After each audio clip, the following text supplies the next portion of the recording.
FC Milan don dey talk am wey be say you see as e dey call name e dey call name and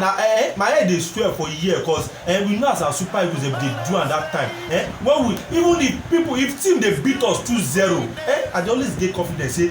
our own Green Eagles wey be say dem don wear that Nike jersey that time say dem go make sure say dem chop am well our own Super Eagles that time who be Benin for where Nigeria dey talk who be Brazil who dem dey call Brazil but when Super Eagles dey para na all those one go dey come out when Bebeto him dey that time wey say dem dey hot that time who be Pele when Nigeria dey talk who be Maradona for Argentina we dey always make sure say we silence dem say dem no do anything but now when our Super Eagles wan play match we dey always dey panic how can we play a team before goes down dem go still later equalize 4-4 how that dey take dey happen now wetin dey happen for our own Super Eagles na just see Milan dey take us dey remember say when we dey get some kind players wey be say dem dey do well that time our own Super Eagles dem be team wey be say if we hear super no go wait until they call the Eagles before you carry your kaya dey run say this one dey go massacre you dey go beat you make sure say you go chop am well even though dey lead 2-0 dey always take am dey hit chest say Super Eagles this match na must win na in that one that time wey be say Baba Rashidi wey dem call Rashidi Yekini wey be say this man dey get one match wey be say the Super Eagles player dem dey protest say dem no pay dem money that time say dem never give dem money all this kind thing but you know wetin Baba Rashidi do Baba Rashidi go wear jersey he wear him boot he wear him everything shin guard everything he only him enter field other players dey protest say dem no play that match only him enter field say he ready he wan play that match and opponent don dey for field that day. Imagine 11 players versus one player wey be Nigeria wey be Baba Rashidi how that match how e go take happen when everybody see say Baba Rashidi don dress up he ready wan play the match na him make others to go change go wear am see football people wey play at that time wey Asoske Milan don talk am na passion na dey take play football for Nigeria no be as e dey go for Super Eagles now wey be say you go dey hear dem dey put dem for best to touch this kind of thing then all those things no dey happen that time one of the interview wey be say dem do for Olise that time wey be say dem give dem award all those 94 squad Olise talk one thing that time he say Rashidi Yekini he miss am well say na really go king na him be highest goal scorer so far for our own Nigeria till today nobody ever don break that record he say Rashidi Yekini go talk something na Yoruba go take talk am because una know say Rashidi Yekini na Ibadan na him take come from he go say Rashidi Yekini when dem no see goals wey be say dem dey find goals he say Rashidi go come meet am go say Sunday ṣáà ti nà sí mi tó bá dẹ̀ ti nà sí mi ṣáà fi tó kù lẹ̀ ìrọ̀rùn ló máa bá dé na people wey no understand Yoruba I go still break am down I dey come back. FC Milano, thank you so much as you dey give us for there as you dey go cause we remember 98 as our own Super Eagles we win Nations Cup that time na we host am na we win am na we get that strength na we get that capability then Christian Chukwueze those chairman for central defender and then do am that time mo go comot for there mo go see wetin dey happen for inside boxing boxing round wey be Anthony Joshua and Tyson Fury yesterday dem don sign the 2-fight deal wey be say go happen between for the British history na in this fight na the money wey be say dem put for the British history na this fight na the money go get weight pass but na £200 million na the legal fight wey go happen wey be say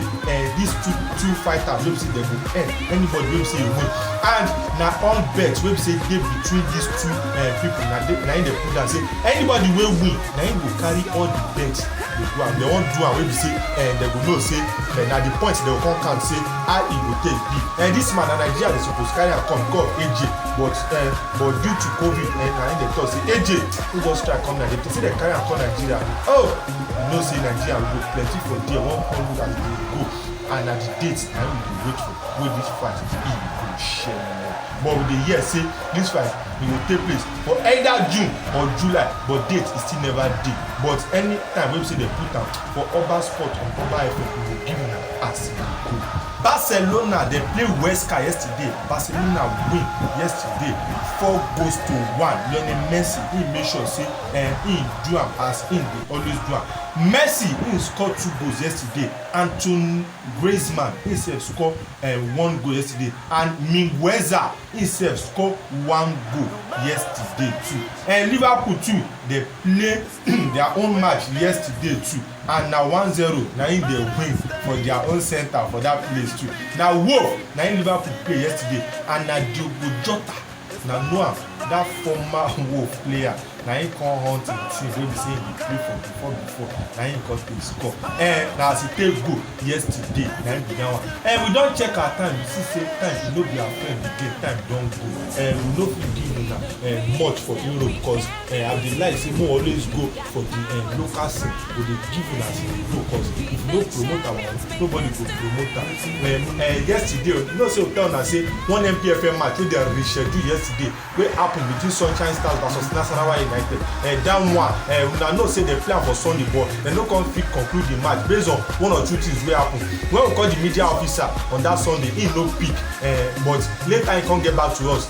on Number Sport on Number FM he come tell us say na one or two things happen wey no make the match fit finish on Sunday say but yesterday morning dem go play am but later yesterday when we get across dem later play the match and na 0-0 na in that match e take end yesterday as e be say dem play the remaining minutes wey remain for that match na the only MPFL schedule match wey happen be that and tomorrow Enyimba dem go play Orlando Pirates for South Africa for the CAF Confederation Cup match wey go shele na know say Enyimba dem win the first match for their home for here for Nigeria against Al Ahly Benghazi from Libya 2-1 and now na away dem dey go South Africa wan go meet Orlando Pirates and Orlando Pirates dem play their own first match na draw na dem play for that one na 0-0 e dey happen for them so if Enyimba fit see draw or win for this match dem go still sit down on top of the table because na Enyimba dey sit down on top of the table and na two teams na go qualify for each group and Enyimba dem dey top the group for now na one match dem don play already na now dem go play the second match we don check time now you see say time don go no be our friend again I thank everybody wey help us make this show dey successful DJ Fridays I thank you well say you do well you just dey carry the button dey go up dey come down one our oga wey be say he dey in charge of ICT for here dey always make sure say we dey see everything as e dey go on top YouTube Oba Live TV on him like us Oba FM 100.0 we thank bros Temitope cause na him dey always make sure say he dey always put am for there as e dey go na go watch am live as e dey go for studio wey be say na go know who dey on the MIC dey talk for all the programs wey be say e dey shele on Oba FM 100.0 I wan carry my kaya dey go as cause time e no be our friend again no change the dial na Oba FM 100.0 na una still dey my name still never change na Bamidele Max na him dey on the MIC dey give una as e dey go una bye bye.